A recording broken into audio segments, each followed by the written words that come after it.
Super Eyepatch Wolf, I don't hate you. Hell, I don't even dislike you. You seem like a great guy from everything I've heard. Look, I have no idea how you're going to take this video. God knows how it feels having all your flaws laid bare by some fuck who you don't even know.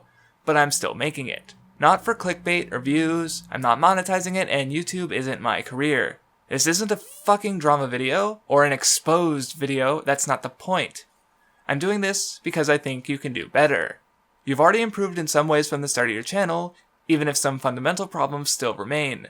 But at the same time, this video isn't just about you and your content. As such, after this intro I won't even be referring to you directly. You get a ton of comments and the flack that comes with it as is. Yes, you can do better. I can do better. A lot of my criticisms can apply to my older content that I no longer fully agree with. We can all do better. This video is about the overly broad spectrum of what has been called anime analysis, of which Super Eyepatch Wolf content is closer to than he might like, even where it might initially be thought otherwise. Because while I certainly could find many worse YouTubers to focus on, in choosing Super Eyepatch Wolf, I choose to address exact subjects he's talked about in regards to his approach to content, laying out definitions that I hope will help those who watch, creator or consumer, to better understand the content they wish to make or wish to engage in, while also applying some specific critiques where Super Eyepatch Wolf can improve word choices, framing, and scope, with which he can better make the content in line with his desires rather than stumble into the easy pitfalls dug by the faulty definitions and understandings birthed and evolved by the nitpicky standards of internet review and media discussion. One thing I will not be doing in this video is comparing Super Eyepatch Wolf's content to mine or any other YouTube video.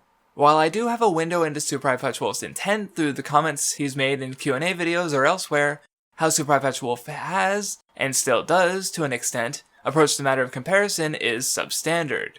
Comparative writing has its uses, but in the domain of casual media discussion on form and fiction it's generally lacking. Comparison to some degree is inevitable, such as within the same work to form a meaningful contrast, comparing adaptations and remakes, and analytically you have the likes of auteur theory, which discusses an artist's body of work. However, more generally it's used to compare two different things, and in recognizing two things as different, whatever intent and nuance separates them will have to be ignored at some level for the comparison to be justified. However, in truth, with enough reduction, any two things can look the same, and that in turn leads to blindness to the differing intent of two different things. There's reasons one might feel need to make a comparison, specifically in justifying a personal feeling, but if poor arguments form as a result, then the overall purpose gives the reason for comparison less of a leg to stand on. And this is often the case when Super Eyepatch Wolf opts to compare things to each other and focus on his own feelings over the respective intent of what he's discussing. Here is an early page from Naruto, and while I don't necessarily think it's quite up there with Kubo or Oda, you can't deny the energy and enthusiasm of each page. And here is some pages from later on in Naruto Shippuden, and while they're certainly functional and convey their message, there's a significant drop in the gesture, energy, and detail of each character. If Super Eyepatch Wolf wants to get across the energy and enthusiasm of each page in early Naruto, or the lack of gesture, energy, or detail in later ones, this is a poor choice. This contrast is particularly interesting, as the second page has higher detail simply through more being drawn. But in going for a very specific tone, it's one that would need to lack what Super Eyepatch Wolf wants from it in order to get across what it wants to. This scene is of Obito being shown his true desires. It's supposed to be somber as the hypocrisy of a man trying to be a nameless masked ninja tool to help the world is shown that he's unable to do that as long as his motivations stem from the boy he was, with his own selfish desires that guide his actions even as he distances himself from that identity. There's no reason for it to have energy or enthusiasm, as a man is effectively living through the motivation he's been wielding for decades crumbling in his heart. Super Eyepatch Wolf claims that it's effective at getting its message across, but in choosing it for example, the standards at which he holds the page are ignorant of that message. Even the energy itself is a stark contrast between the goofy antics of a loner child, and that same child being forced to hold on to his idealism in the middle of a war.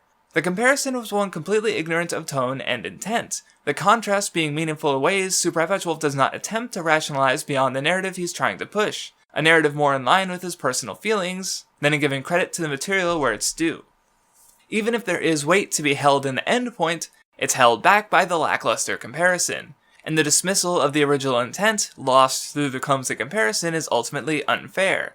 When comparing A to B, B should never be judged for not being A, when B has no interest in being A, and is arguably stronger for not being A. This is even more intensely magnified when making comparisons between two wholly different works, as even if they exist in the same genre, they will likely be exploring their own themes and ideas in their own ways. And to say everything should be one way is just reductive and ignorant of the countless ways there are to tell stories. Super Eyepatch Wolf has improved in this regard, though. My argument against typical comparisons is that if you're trying to explain why something works and is good, or fails and is not, then a comparison shouldn't be needed in the first place. If one has the capabilities to discuss whether or not something works or fails on its own merits or not, then there's no need to make the comparison due to the risk in misreading intent or leading to the already discussed issues. And if they can't make the point without making the comparison, then they likely aren't in the position to talk about such a subject on any kind of platform. There's a big difference between not understanding human anatomy and having that understanding while actively fucking with it. Break down any of Itagaki's figure work and you can see a very clear, albeit highly exaggerated understanding of human anatomy and musculature, coupled with an intense eye for detail. In a medium as heavily stylized as manga or anime, where characters are very deliberately abstracted for the purposes of idealization or exaggeration, right off the bat it's a strange standard to be applying. But the negative example in itself is interesting. One first published his manga on his own website rather than in any magazine, making it a rather strange comparison considering Itagaki's artwork has been refined and published in professional magazines since one was 5 years old. And the example is also negligent of the ways in which his artwork has improved. But the example in itself is not only arbitrary, as in such a stylized medium, anything could be thrown on the screen as bad anatomy, but it's also not even necessary. Even without the negative example, the point still stands. Super Eyepatch Wolf can, to a degree, discuss what works without throwing something else under the bus to get that across, yet he still keeps this aspect to his videos. Even trying to say how something is unique or special to the genre risks falling into the same trap, as the broad claim would need to respect the intent of dozens, if not hundreds, of series. It's normal to have personal standards of what one likes and dislikes. Good or bad are inherently opinionated and perspective-based terms, and both communities and individuals will generally have things they like or dislike, such as believing character development is good or seeing plot device characters as bad. But while one can seek to understand and explain their personal standards, these are not metrics for judging art. There is just... you cannot do objective criticism, and also, what value would it have? Like, the idea that there's... because there would have to be a, like, substantial, consistent metric for fucking art, which is nearly like the absolute points, like the opposite of why art exists. Like, it's... While Super Eyepatch Wolf didn't understand what objective criticism entails, as Joe explains to him afterwards, he is correct that there is no consistent metric for judging art. Sort of. There are, in fact, rules to aspects of the creation of art, and they are rules that Super Eyepatch Wolf has used himself. Take the rule of 180, for example. This is a simple staging technique widely used in both films and comics. Say we have two characters, and we want to cut to a different position. We never want to cut to the other side of this central line, because if we do, the positions of the characters will flip on screen, and this might disorientate the viewer. So essentially what you want to do is stay on the same side of the characters the entire time. While Super Eyepatch Wolf does say that the 180-degree system is basic, his application of it is ignorant of the intent of the system, while also dismissive of the fact that in a creative field, anything resembling a rule is really just a guideline. Take the scene in Captain America: The Winter Soldier, where Steve is being questioned on Nick Fury's last words. He told me not to trust anyone. I wonder if that included him.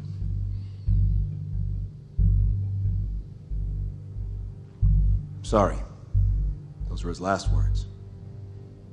Here, the 180 system is deliberately broken, as Steve's perceptions are challenged. As set up earlier, Steve wants trust between soldier and commander, but finds it difficult to trust those above him. Yet here, he uses Nick Fury's words against someone he doesn't trust, forming a disconnect shown further by the broken rule. Steve doesn't trust Pierce, but does trust Fury, which becomes fully realized by the end of the movie when Fury is able to divulge S.H.I.E.L.D. secrets to stop Pierce's secret takeover. It breaks the rule to give more meaning to the scene, because while the 180-degree system is good for determining an orientation, assuming the rule needs to be followed at all times implies all films should have perfect orientation at all times, which is incorrect regarding this example that willfully breaks the rule for the purpose of its story. It's a basic rule, yet Super Eyepatch Wolf makes no attempt to rationalize why a rule that has been well known and understood for over a century is being thrown out. And in part, there is also the fact that it doesn't apply here in the first place. The 180-degree system, or axis of action, is explained in the book Looking at Movies, which not only specifies that the system is a convention that can be broken, and not a rule, but it's covered in the chapter on film editing. The 180-degree system is in regards to cutting between two shots, yet if you look at Super Eyepatch Wolf's examples, he shows not cuts, but whole shots. Claiming that a camera movement is disorienting because it doesn't follow the 180-degree system is like saying it's disorienting to walk and turn your head at the same time. Super Eyepatch Wolf's attempt to inform the audience of filmmaking is ignorant of the intent of both the scene he describes, with no attempt to see the perspective of why the well-known rule is being thrown out by professional staff, while also being ignorant of the purpose of the rule in the first place, the poorly thought and reasoned examples being unfitting to his argument. Super Eyepatch Wolf is not wrong for having an opinion. Everyone has personal standards. Super Eyepatch Wolf also agrees that there is no universal metric for art. And yet, he will still use outside guidelines as justification for his opinions. I would find it hard to believe that he is so rigid that he dislikes everything that's broken the 180-degree system, yet he still uses it incorrectly for personal justification. Super Eyepatch Wolf can't just talk about his opinion. He has to legitimize it with those outside standards. If he simply says he likes something, it can be dismissed with an equal and opposite dislike. But trying to use outside rules and guidelines when in theory bolster his argument, but all holding something to a guideline does is reveal whether or not something follows that guideline, because as mentioned, there is no universal metric for judging art. If I were to show you these three characters and ask you to pick out the one who, within the show's narrative, was meant to be a stunningly beautiful fashion model, then which one would you choose? Some of you may have picked Ami, the blue-haired girl, which is the correct answer, but I'm guessing there's at least a significant proportion of you that did not. And the reason for this is that Ami's character design did not give you the significant visual information to discern what kind of character she's meant to be. There's nothing you could really pick up on that would lead you to believe that she's anything more than just a plain old background Chan. I would argue that the eye shape alone immediately outs the other two as background characters given the importance of large eyes to the idealized anime aesthetic, while long hair is obviously an indicator of the Ojo type. So even if you put her next to the other female leads of the show, a basic knowledge of design tropes would mean that the tall, long-haired one would obviously be the supermodel next to the shorter-haired Genki and the more unkempt tsundere, neither of whom are archetypes that would commonly be supermodels. The video starts off with a false problem based on a faulty premise that would only sound true if you are unfamiliar with the design tropes that abstract the human body for the purposes of the anime aesthetic, and the rest of the video completely fails to give the audience the tools to answer the problem themselves. Both have the same amount of signifiers. Ami is obviously more rounded, which would match her composure, while Taiga is a bit more angular and a bit more angry. Even though Super Eyepatch Wolf isn't a fan of Ami's design for whatever reason, through trying to come up with rules to justify it, lack of understanding betrays the lack of capabilities in answering the question of his personal preference. Rather than admit he doesn't like something, he has to go beyond and quantify his subjective thoughts. And I will note that I bring my observations as someone who has not even watched Toradora and is just guessing at their archetypes from their designs and knowing Taiga is a tsundere, meaning that Super Eyepatch Wolf's video failed to convince someone with much less knowledge of the source material than he had at his disposal. The issue with the subjective is how initial feelings may not be representative of overall thoughts. By not properly contextualizing personal standards and outside rules, the one making the points is likely to be a breeder of contradiction. Even what little characterization there is laughably half-hearted. Like in this scene in Haruhiko's room, where we get a single panning shot of some anime figures and Mai points and declares, "Hey, you're an otaku." Why they couldn't have just given us some more subtle shots around his room and let us come to this conclusion ourselves is beyond me. Leading your audience to make their own assumption about a character is infinitely more interesting and rewarding an experience than having characters just point things out about each other. Here, Super Eyepatch Wolf wants a show with less on-the-nose characterization. Despite some decent animation and some impressive visual effects, there's actually surprisingly little going on here. Sure, the plot is progressing. Ulquiera has a second final form, Ichigo is able to reach a new and unheard of power level, and both characters go above the canopy of Los Mundos. But we don't really learn anything new about the characters. The ignorance on display here in Super Eyepatch Wolf's inability to grasp even the simple stuff here is telling. But the kicker comes a few moments later. The emotions of the characters are suggested by some choice close-ups, but other than that, the viewer is left out in the cold about how these characters feel about the situation, what their relationship is, or even what's at stake here. So, when it's up to the viewer to dig into the context, themes, and characterization, which, personally speaking, is one of the reasons I find Bleach incredibly interesting, then it's the show's fault for not making Super Eyepatch Wolf care. But when it spells out everything, it's not interesting. Here, we have a contradiction of what Super Eyepatch Wolf thinks he wants and what he's getting. One that makes sense as far as opinions go, but fall apart the moment he tries to rationalize those opinions, as he's trying to hold standards up to things he engages in, not to better understand them, but to justify his opinions negligent of any kind of meaningful conversation. That's his bias. And while it is correct to say that everyone has their bias, that's no shield for ignorance and poor reasoning or understanding. Because in making these videos, even if only when they were made, Super Eyepatch Wolf was starting a conversation. And to say something is biased isn't a magic shield that deflects outside observations, which is why we're going to stray away from the interpretation of art to another domain Super Eyepatch Wolf occasionally covers: journalism. It's normal to get things wrong. In fact, it's very human. Super Eyepatch Wolf gets things wrong a lot. Well, let's check out these pages from Mora's first ever manga, Moranger. Granted, they do lack the refinements and power of Mora's later work, but they're still decent, right? Well, the thing there is that Mora was 10 years old when he drew this. That's from Noah, a one-shot published in 1985 when Miura was in college. There are no known pictures of Moranger, the manga that was actually published in his school's publication when he was 10 years old. A brutally short final run in Shonen Jump magazine. Kubo being given only 3 chapters to conclude a story nearly 15 years in the making.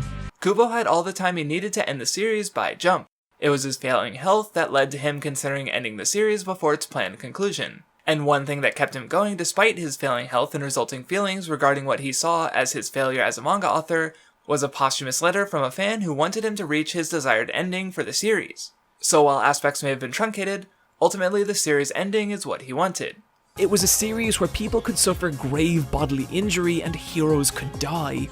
It felt like a show you shouldn't be watching, one that couldn't possibly be airing on children's television, and yet it was. While I can understand not being able to find footage, it's still misleading to use uncensored footage while describing the experience of watching a show that would have been censored without any sort of note that it was. That's only a few examples, and if you take a stroll down to the comments, or even Super Eyepatch Wolf's Twitter, you can find even more times he was wrong. And that's part of the issue. People are wrong all the time. And yes, Super Eyepatch Wolf has taken better steps not to be wrong in the first place. Do you ever think you could have done better explaining your points in videos? Could you give an example if yes? Oh man, yeah, like, totally. It's like, actually, you know, most of the videos I do, I really feel like by the end of them, man, I really could have done a better job on that one. Like,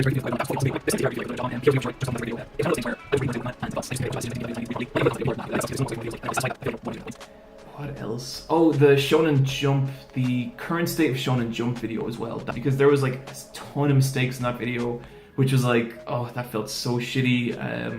And I would actually like to do another one of those videos because I think it's like a really cool resource to be like, hey, here's what happened in Shonen Jump in the last year. And I am looking at doing that, but I think if I am, I'm going to be pulling a lot more people in from that community and having people do more proof checking and do more research in general. So yeah, I think I could always do better. However, while avoiding mistakes is great, on YouTube, where videos persist on the platform and continue to do so, the mistakes within them still remain. And even the times he has retracted mistakes, he rarely, if ever, does it in the most important location. If one has to find out that a point in the video is wrong in the comment section from anyone other than Super Eyepatch Wolf, or on an outside source like his Twitter, then it remains as a failure of a video with a perfectly serviceable and easier to see and recognize pinned comment or edited description. Even if you watch the first Shonen Jump video, you'll have to rely on YouTube's algorithm or search yourself to find the second. So even on his largest retraction, Super Eyepatch Wolf still fails to retroactively include the retraction at the most important location, because even old videos will still continue to be watched and gain views. All the links are going to be in the video description. You know, the Bleach video, the Ikuhara. No, that's not going to be there. Don't look for it. It's not real. Even if Super Eyepatch Wolf doesn't like it. Don't look for it. It's not real. Even if Super Eyepatch Wolf has been better about not getting things wrong in the first place, there is still a level of integrity and standards that should be held, even on this chaotic platform. without sources and citations as evidence to a claim, that claim can then be dismissed without evidence. And without retractments, the spread of misinformation is never stemmed. Old videos can still get views as long as they remain highly visible on the platform, and videos with high amounts of views are likely to continue getting views and keep spreading bad ideas, points, or misinformation. No, the damage done won't be so easy to undo, but with some level of retractment, pointing those later viewers in the right direction or otherwise giving them the tools to deal with the incorrect information that's already been spread will be much better than nothing. If a YouTuber is to be held up as a source of insight and knowledge, then they should have to own up to their mistakes and correct errors. And I don't think something as simple as editing the description of old videos is an unreasonable request, especially if they want to be seen as credible. Is it incorrect to expect YouTubers to own up to their mistakes and admit when they were wrong in the same space where the error was made? If they are to be held as a credible source of information, then no, it's not incorrect to have a standard for creators. It's normal to be wrong. The failure to admit that should be seen as abnormal. However, that's not the only matter that Eyepatch should keep in mind when touching on reality, and that is journalistic objectivity, which is to say, bias, as when Eyepatch refers to objectivity, he's referring to his personal biases. I think, John, the challenge here is that you're using objective as in unbiased, or like a distance. Sure. And that's what lay peoples tend to use it as. I definitely consider myself a layperson in this. While it's not wrong to say that a person cannot be without bias, this does not mean that a bias becomes something infallible. In his desire to be subjective, while also covering topics centered on reality rather than his own feelings, the issue becomes one of intent. For instance, in his second Jump video, Eyepatch tries to hold on to the idea that he can use the table of contents as a way to tell the popularity of a series, something he has attempted since his Bleach video. But rather than understand where he might be biased and tread cautiously, he instead happens to be wrong in ways that push his feelings into the subject matter. So, business as usual, right? Well, kind of. But it was when I compared those numbers with the TOC averages of the first half of 2018, I noticed something unusual. Things seem fairly standard from position 10 to 8, with Food Wars, Gintama, and Haikyuu all standing solid. But then, at number 7, bafflingly, sits My Hero Academia, having been beat out by We Never Learn at number 6 and Black Clover at number 5. Hero Academia's sales have held strong throughout 2018, and its well-received third anime season has arguably left it more popular than ever. And even when I put out the call on Twitter, the overwhelming majority seemed happy with where the manga was at, albeit with some slight blowback from the recent developments with Endeavor's character. So it's unusual to see it languish around the middle of the magazine after 2 straight years in the top 3, and that may have something to do with the fact that Academia is less popular in Japan than it is in the West, or maybe this is part of Nakano's new direction for Jump. I don't know where he's getting this information, but while he does say that My Hero Academia's volume sales are good, trying to claim it's more popular in the West is something I find hard to buy, especially with the relative perception that anime manga is simply less popular and known proportionally in the West than it is in Japan.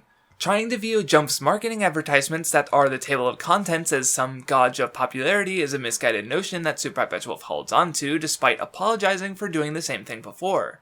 Volume, sales, and rankings are a gauge of how well their marketing and series are doing, and the table of contents, color pages, and the like are forms of advertisement. So this logic holds more weight regarding understanding their choices. My Hero Academia and Haikyuu, for example, have both been selling great, being Jump's second and third highest sellers for years. And while Promised Neverland and Black Clover have been doing better, and My Hero Academia a little worse, Eyepatch's doomsaying comes across as off base when Haikyuu is selling better than My Hero Academia, yet ranking lower, and without a recent anime adaptation to boost sales.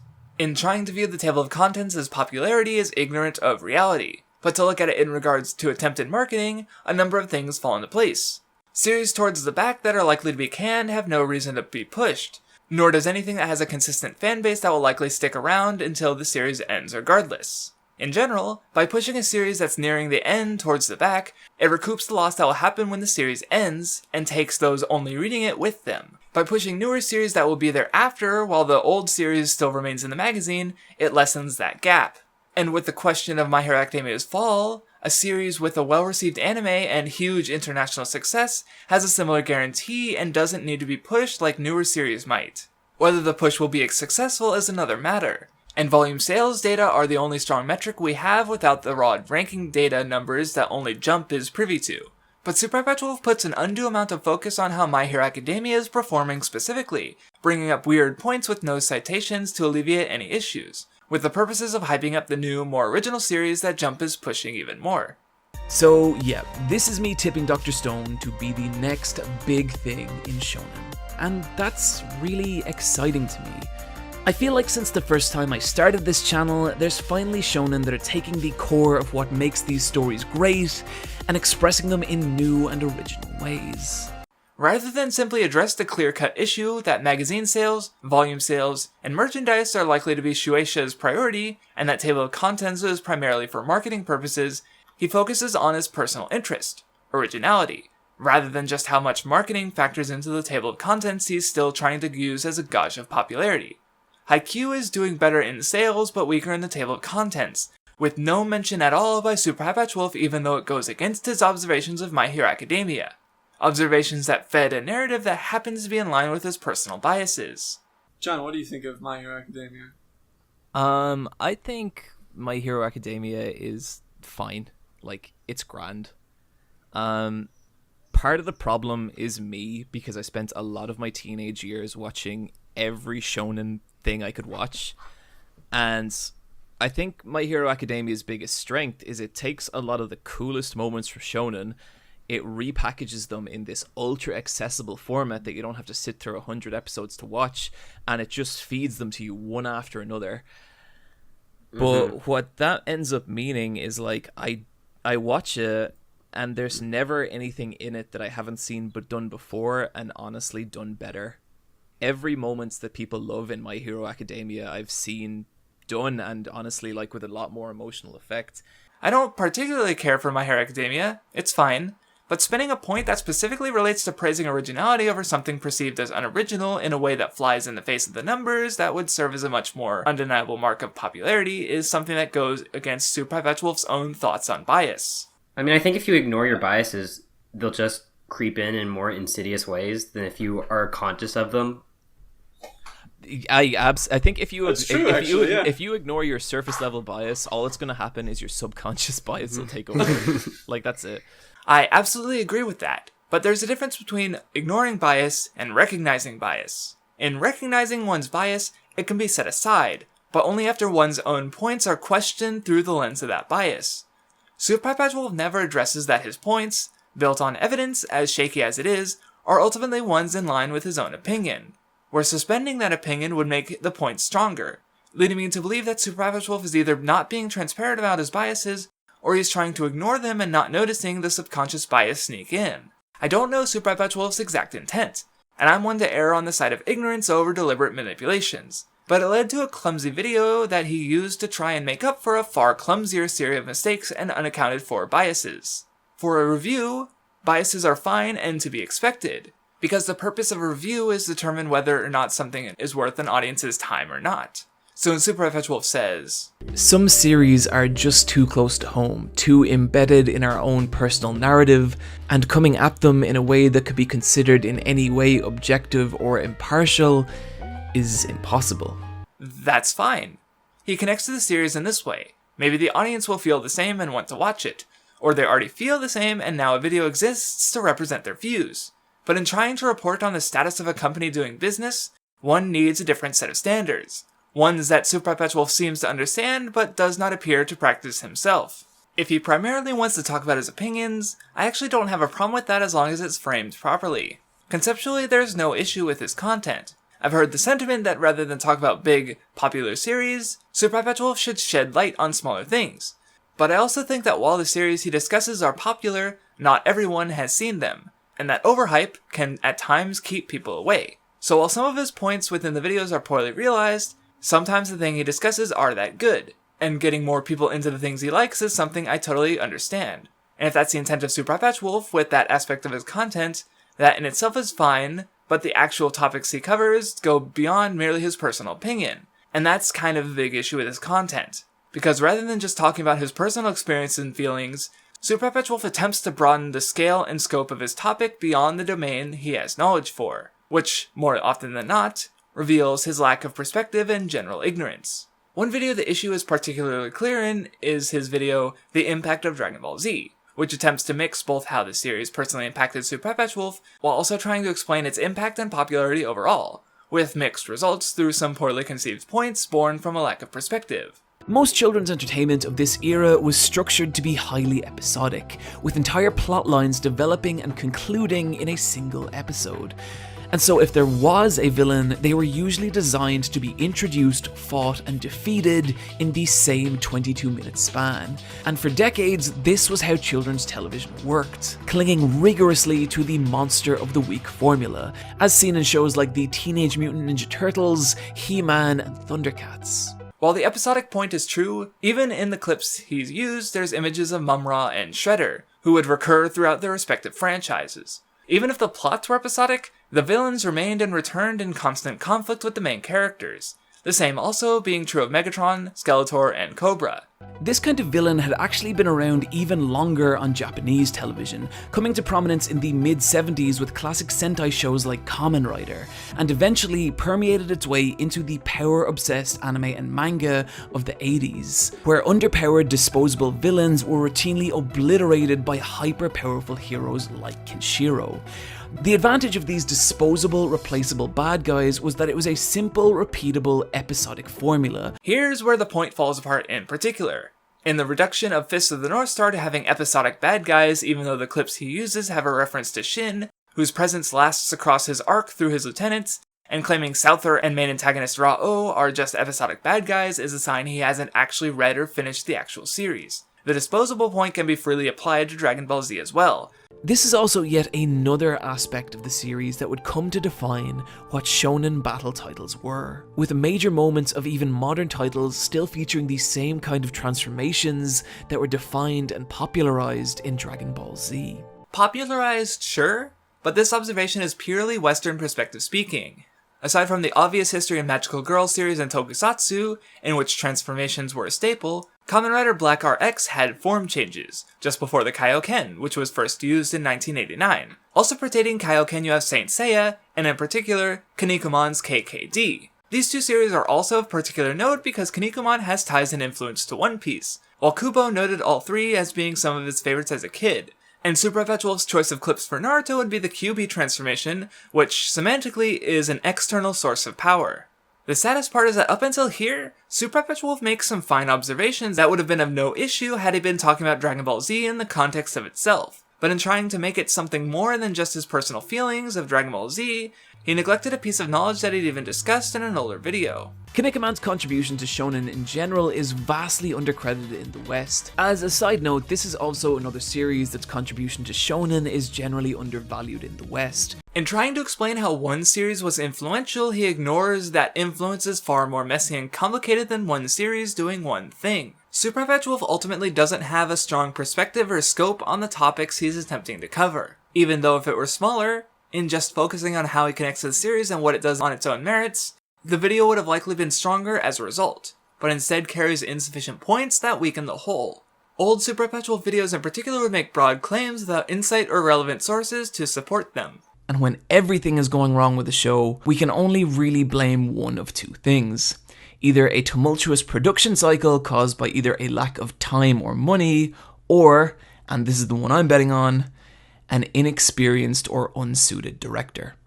I fully expected the director of Berserk 2K16 to be someone young and inexperienced, which is why I was actually shocked to discover that at the helm here is none other than Itagaki Shin, an industry veteran with 10 other directorial credits to his name. I mean shit, this guy was an animator on dead leaves. How could someone so experienced be in charge of a series with so many fundamental issues? Actually, yes. There was an issue on the production side of things, and Berserk 2017 having similar issues does not somehow vindicate Super Eyepatch Wolf's feelings in rejection of reality.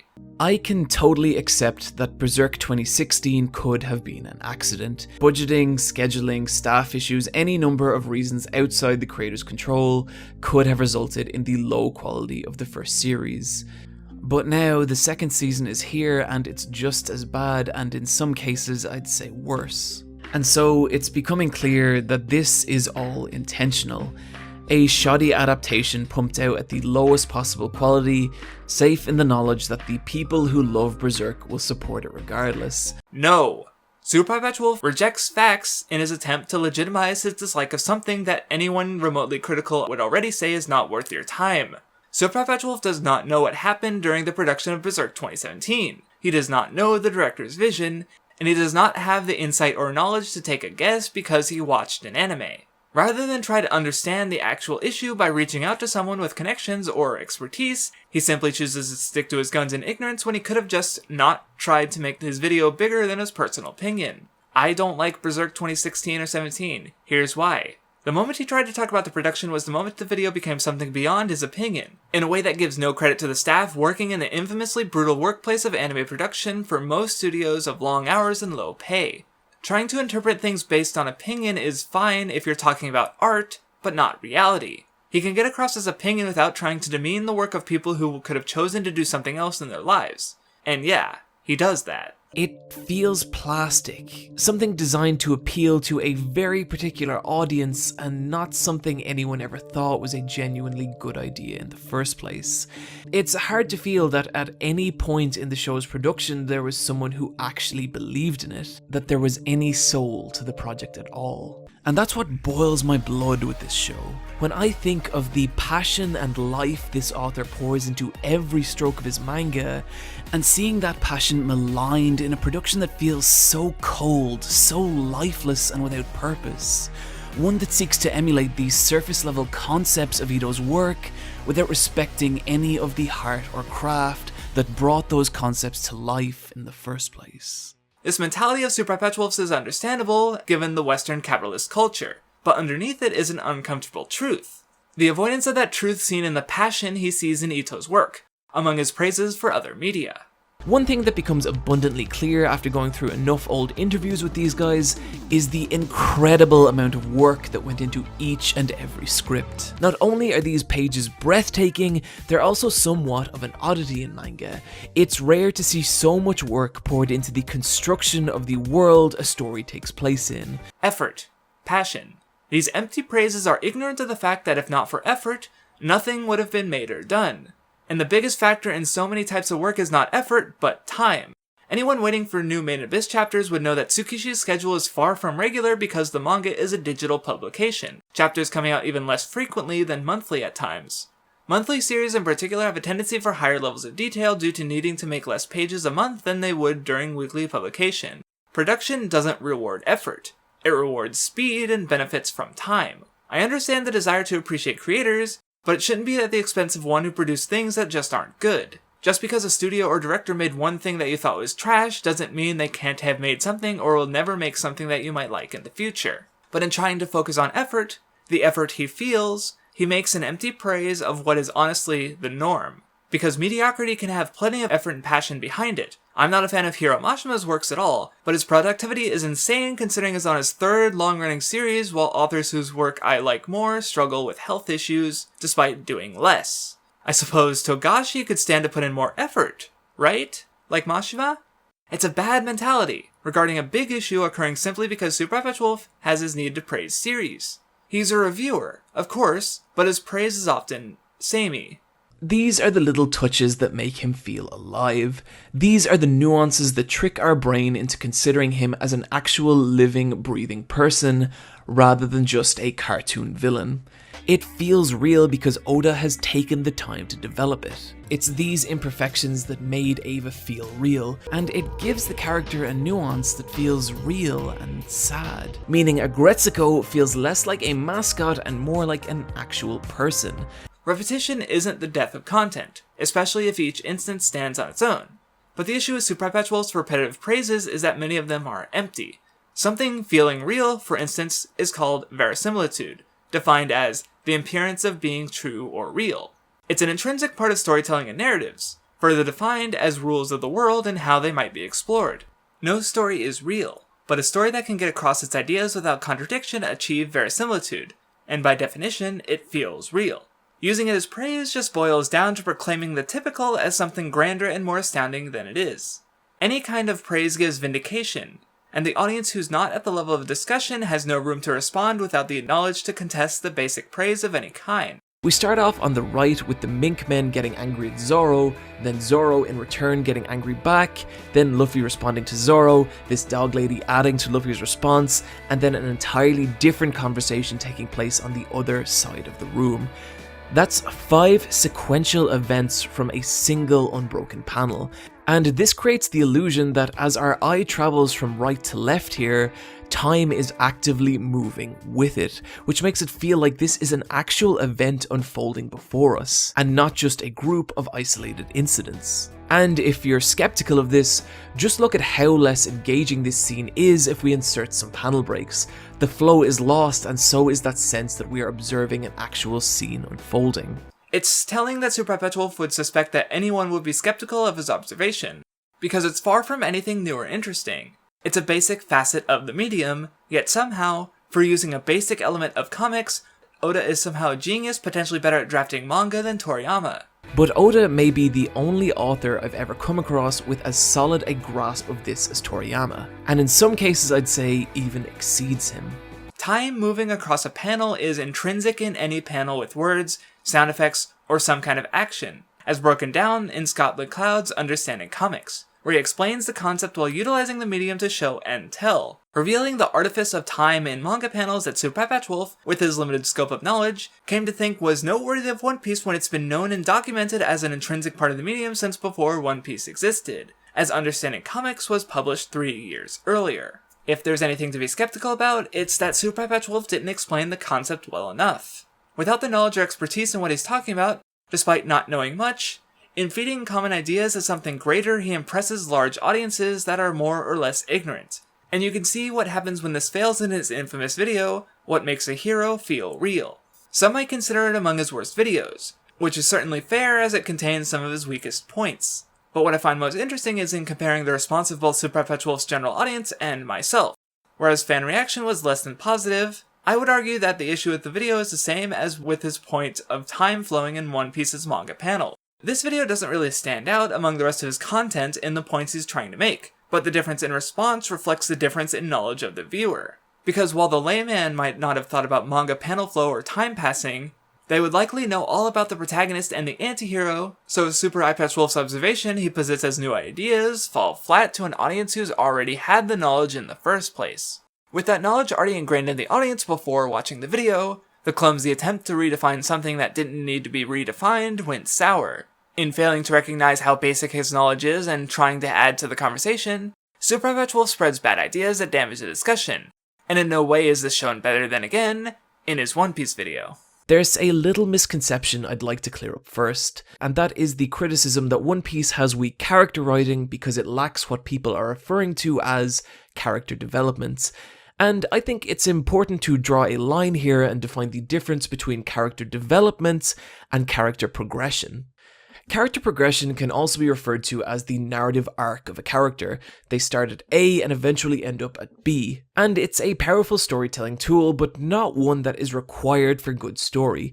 Take Cowboy Bebop, for example. There is little to no progression in any of its 3 central characters. Jet, Spike, and Faye don't learn any life lessons or become better people, and that is kind of the point. But that doesn't mean they aren't well developed. Character development refers to how fleshed out a character is, their history, their goals, their strengths, their weaknesses, what their perspective on the world is, and how they came to view it that way. And while there isn't a great degree of character progression among the Straw Hats, each and every one of them is extremely well developed. In not knowing the nuances of what a character arc is or can be, Super Eyepatch Wolf clumsily attempts to redefine a common term as a way to dodge the common criticism he is attempting to rebuke, one he ultimately agrees with, through the definition of the term he's used in the past. Taking a step back again, we can see that despite being a very minor part of the show, Ramrod has a perfectly developed character arc. And let's face it, this one character probably has more character development than the entire cast of Bleach. Usually we follow the plot, and if we're lucky, we'll get some decent character development along the way. In Kisleiver's case, however, the two are intrinsically linked. The reason being that as the story goes on, we get very little in the way of reinforcing that character or developing them further. When Bleach is the object of conversation, of course not having character development is a bad thing. But when it's about One Piece, Super Eyepatch Wolf attempts to redefine a term that's been in use well before he started his channel. Not only does this play into unrecognized biases, but rather than simply go through the arcs of the Straw Hats and explain where they have their flat arcs that challenge the world around them, or discuss the dynamic growth and meaningful exploration they have had, even well before the ongoing arcs of the time the video was made, he dodges the question, because he basically agrees with it. And while there isn't a great degree of character progression among the Straw Hats, character development in general is a vastly overvalued term. But rather than dissect that, or the idea of character arcs and their narrative value in the first place, he twists definitions to avoid the topic at hand, hindering the discussion. Because now, those who don't have a means to answer the lack of development criticism have a way to deflect it through borrowing Super Eyepatch Wolf's argument. He could have talked about how Luffy's cocksure certainty of himself was challenged throughout the Grand Line and climaxing with his failure at the war. How Robin went from pretending to take part in crew antics, to openly refusing because she doesn't care for them, to joining because she's become fully acquainted with the crew. He could have talked about how Zoro's character is explored through his battles, how Nami's character was explored on Skypiea, how Sanji's integrity is tested and challenged, how self-sacrifice and relying on others has recurred and transformed the crew's dynamic, or how a static or a flat character arc can be just as valid as a dynamic one. But he didn't. Maybe he didn't notice. Maybe he doesn't know enough about character arcs in general to be an authority on them. But it sure as hell didn't help the discussion topic he went out of his way to address and challenge despite offering nothing to actually push it forward. Super Eyepatch Wolf speaking from personal experiences and subjectivity might make him closer to the audience and allow him to personally connect with his viewers in mutual enjoyment of a work. But in turn it reveals what he does not know. By wearing ignorance on his sleeve, he reveals a lack of perspective that challenges the idea of seeing him as an insightful source. There's also the issue with Made in Abyss's manga, which tends to sexualize its characters in a way that I'm not comfortable showing here. And my issue with this is simple. These characters just feel way too young to be sexualized to this degree, and it just feels gross. I know there's various defenses people make for this kind of shit, and I don't buy into any of them, and it puzzles me as to why people feel a need to defend this side of the industry. Because it's a matter of freedom of speech, government censorship, and artistic freedom. Sexuality is a core part of human nature, and to dismiss the discussion because it makes you feel icky is limiting. Super Eyepatch Wolf didn't have to frame it as him not wanting other people to have the discussion about it just because he himself doesn't want to talk about it. Even if others share the sentiment, it's still one dismissive of meaningful and interesting topics. If Super Eyepatch Wolf doesn't want to take part in it, then he is by no means obligated to. But he could have simply framed it better, saying something closer to, I'm not a fan of this side of the industry in the least, but the manga does include the sexualization of children, so if you're thinking about checking it out, you've been warned. This line achieves the desired effect of a content warning without dismissing a discussion out of blatant ignorance and lack of desire to try and understand other sides of the argument. Which is not something that someone interested in analysis would say, in case you still thought he was interested in critical discussions or opposing opinions as a whole. And that last part isn't really aimed at Super Eyepatch Wolf. I'm not trying to devalue his content by claiming his stuff isn't analytical. In fact, I'd argue that it's less valuable given the wants and desires of the AniTube community. But what needs to be reiterated is that Super Eyepatch Wolf doesn't view his content as analytical, nor does he even like the term. I don't even really like the term, I hear the term anime analysis Hell so yeah, much, I hate that word. and I think anime analysis is the most up its ass analysis, man. way of putting it. We make videos about anime. I understand where Super Eyepatch Wolf is coming from here. He's interested in expressing his opinion, which is then in turn validated by his viewers, who in turn were seeking validation for their own opinion. I would even argue that the desire for analysis falls under this, as opinions backed by themes or other smart-sounding stuff comes with a stronger sense of value for legitimization.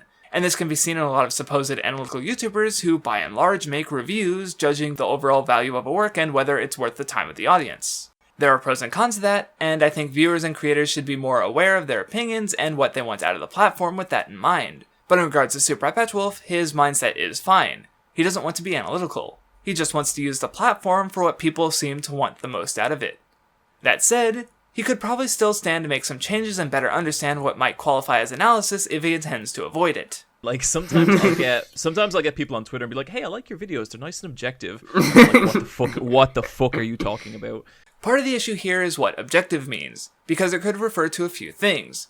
I already discussed objective in the form of biases, but there's two other aspects to consider. One is that of objective theory and literary criticism, in which the analysis suspends outside context of the reader, author, and culture to discuss the work itself, typically the thematic elements.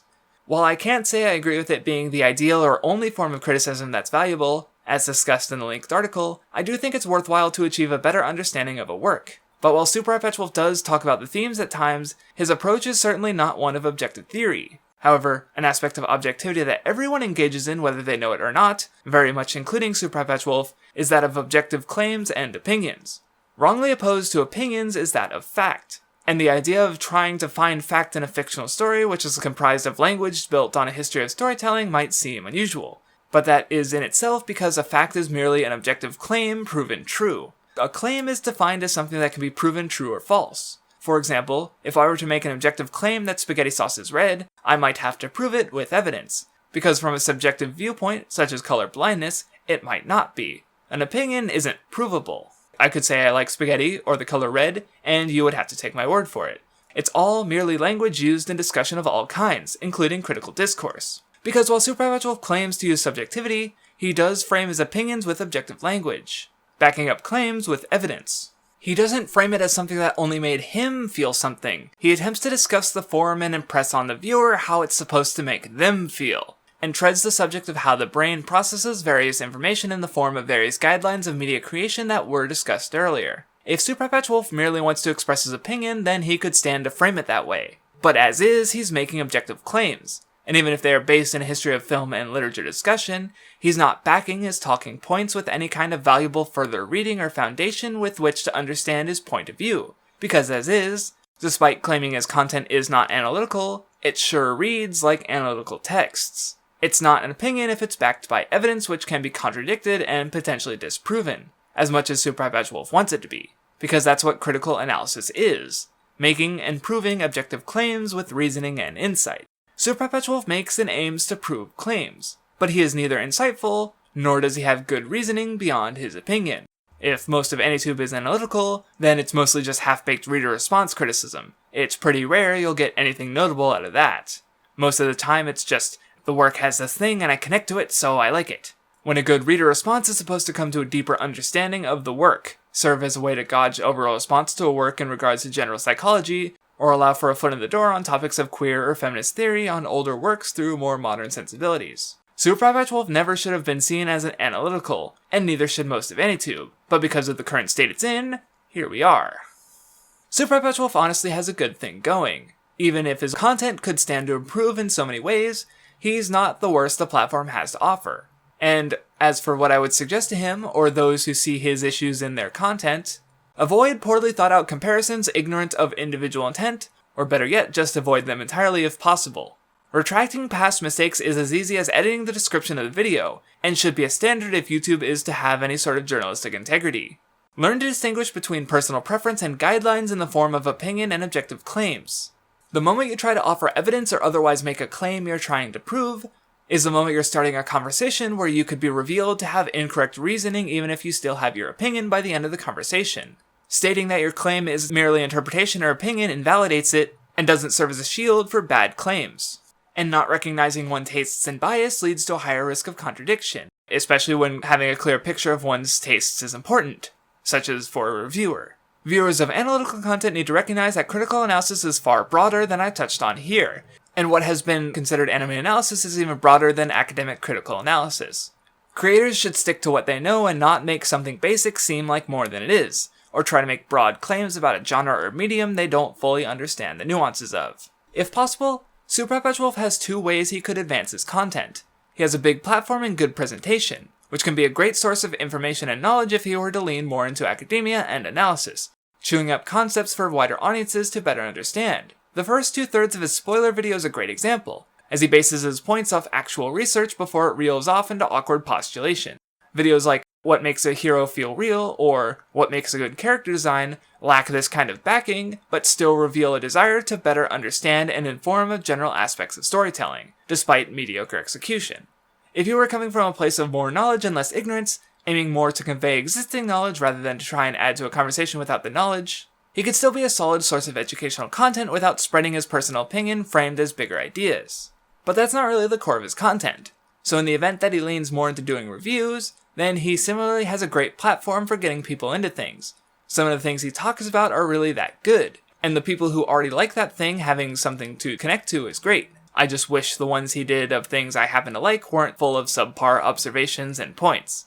That wouldn't have been the case if he kept things to his own opinion and didn't throw things he doesn't like under the bus just to get things across. I call these sections comedy pauses because essentially what you're doing here is halting the tone, plot, and story of an episode for the sake of a gag or two. There is nothing on halt here. The comedy emerged naturally from the free-spirited antics of the guild to get across the appeal to its newest member, and part of the joke was that the fighting almost became serious.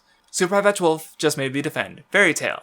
But as I've shown, Super Eyepatch Wolf can make the kind of videos he wants without making them at the expense of other things. And his wrestling video is legitimately good, with strong presentations and dumb things said kept relatively low. What's so incredible to me about the saga of the Golden Lovers is that it's a story that could only really occur in wrestling.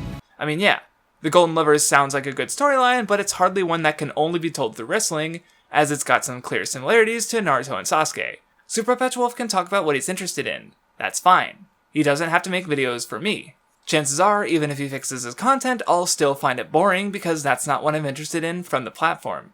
But just because he doesn't need to make videos for me doesn't mean we as a community can't better understand the content being made, and the standards that should be applied, because we can all do better. Me, you, him, all of us.